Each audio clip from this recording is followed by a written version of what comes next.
નમસ્કાર, આપ જોઈ રહ્યા છો સ્પાર્ક ટુડે ન્યૂઝ। સુરતમાં 7મીથી ડાયમંડ બુર્સની ઓફિસો ખોલવામાં આવશે। ઓફિસોની સાથે સુરત મુંબઈ ફ્લાઇટ શરૂ કરવા પ્રયાસ કરવામાં આવશે, તો એક સાથે 250 ઓફિસ ખુલવાની આશાઓ સેવાઈ રહી છે। 140ની ફાઇનલ રમતી સમિતિ શુક્રવારે ચેરમેનની આગેવાનીમાં કમિટી મેમ્બર્સની બેઠક મળી હતી।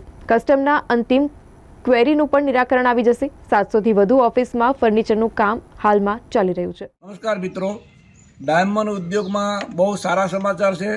7મી જુલાઈ રથયાત્રાના પવિત્ર દિવસે 250થી વધારે એક સાથે સવારે 8થી બપોરે 1 વાગ્યા સુધીમાં ઓપનિંગ થવા જઈ રહ્યા છે।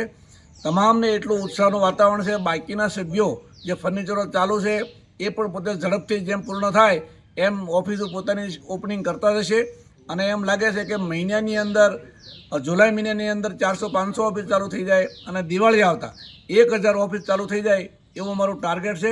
અને લોકોને અંદરથી ઉત્સાહ પણ એટલો બધો છે કે જલ્દી અહીંયા ડાયમંડ બુર્સ ચાલુ થાય તો અમે પણ અમારી ઓફિસ શરૂ કરવા માટે તત્પર છીએ।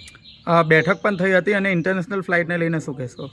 અમારી બેઠક ગઈકાલે મિટિંગ મળી હતી, એમાં ઇન્ટરનેશનલ ફ્લાઇટ તો નરેન્દ્રભાઈ ઓપનિંગ કર્યું એ દિવસે શરૂ થઈ ગઈ છે, આપ બધા જાણો છો। પણ જે ડાયમંડ બુર્સ શરૂ થાય એટલે મુંબઈથી આ બાયરોને આવવા જવા માટે સવાર સાંજ એક ફ્લાઇટ જો સુરત મુંબઈની ચાલુ થાય તો બહુ સુગમતા રહે।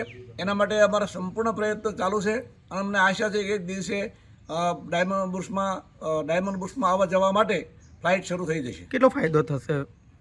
ડાયમંડ બુર્સ શરૂ થવાથી ઇન્ડસ્ટ્રીને બહુ મોટો ફાયદો થવાનો છે, કારણ કે પોતાની ઓફિસો તમામ લોકોએ રોકાણ કરી નાખ્યું છે અને અહીંયા ઇન્ફ્રાસ્ટ્રક્ચર બહુ સારું મળવાનું છે, જેથી કરીને ઇન્ફ્રાસ્ટ્રક્ચર સારું હોય તો બિઝનેસ કરવાની મજા આવે। એટલે એટલા માટે અહીંયા શરૂ થવાથી તમામ લોકોને ધંધામાં સુગમતા રહેશે।